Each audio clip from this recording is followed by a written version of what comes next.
Media మిత్రులందరికీ నమస్కారం.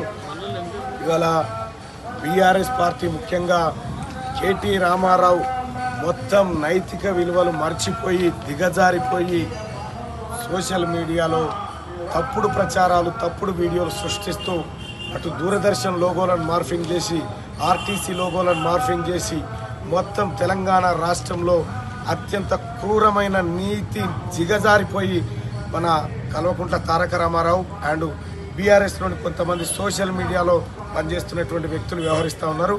ఇవాళ పట్టభద్రుల ఎమ్మెల్సీ ఎన్నికల్లో ఓడిపోతామనేటువంటి భయంతో ఇలా తీన్మార్ మల్లన్నకు సంబంధించి కొన్ని మార్ఫింగ్ వీడియోలు చేసి తీన్మార్ మల్లన్న ఏదో తప్పు చేసినట్టుగా బ్రేకింగ్ న్యూస్లు వేసినట్టుగా దూరదర్శన్ లోగోలతో పాటు ఎక్కడో హిందీ ఛానళ్ళ లోగోలు క్రియేట్ చేసి సర్క్యులేట్ చేసినారు. ఆ వాట్సాప్ గ్రూప్లలో స్ప్రెడ్ చేసినటువంటి వాళ్ళపైన అలాగే కేటీ రామారావు ముఖ్యంగా మాజీ మంత్రి జగదీశ్వర్ రెడ్డి పిఏ పైన ఇప్పుడే పోలీస్ స్టేషన్లో కంప్లైంట్ చేయడం జరిగింది. ఎఫ్ఐఆర్ కూడా నమోదు చేస్తూ ఉన్నారు.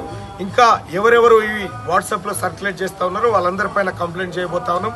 ఫేక్ వీడియోలను ప్రచారం చేసినటువంటి వాళ్ళపైన ఖచ్చితంగా చట్టపరంగా చర్యలు తీసుకుంటా ఉన్నాం.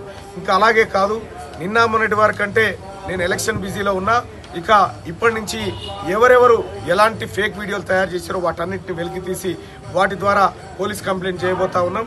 ఇవాళ కేటీ రామారావు అండ్ మాజీ మంత్రి జగదీశ్వర్ రెడ్డి పిఏ పైన ఎఫ్ఐఆర్ నమోదు చేయమని చెప్పి కంప్లైంట్ ఇవ్వడం జరిగింది. అలాగే డీజీపీ గారు కూడా కంప్లైంట్ పంపించడం జరుగుతుంది.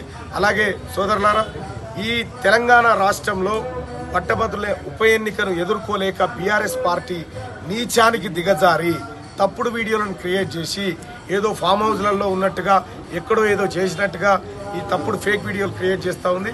ఈ దుష్ప్రచారాలను ప్రజలేం నమ్మే పరిస్థితిలో లేరు.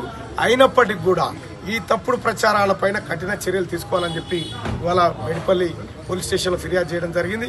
కాసేపట్లో ఎఫ్ఐఆర్ కూడా నమోదు కాబోతా ఉంది. ఖచ్చితంగా వీళ్ళపైన చర్యలు తీసుకొని వీళ్ళని జైలుకు పంపే కార్యక్రమాలు తప్పకుండా చేస్తాం. జై మల్లన్న, జై మల్లన్న, జై మల్లన్న, జై మల్లన్న.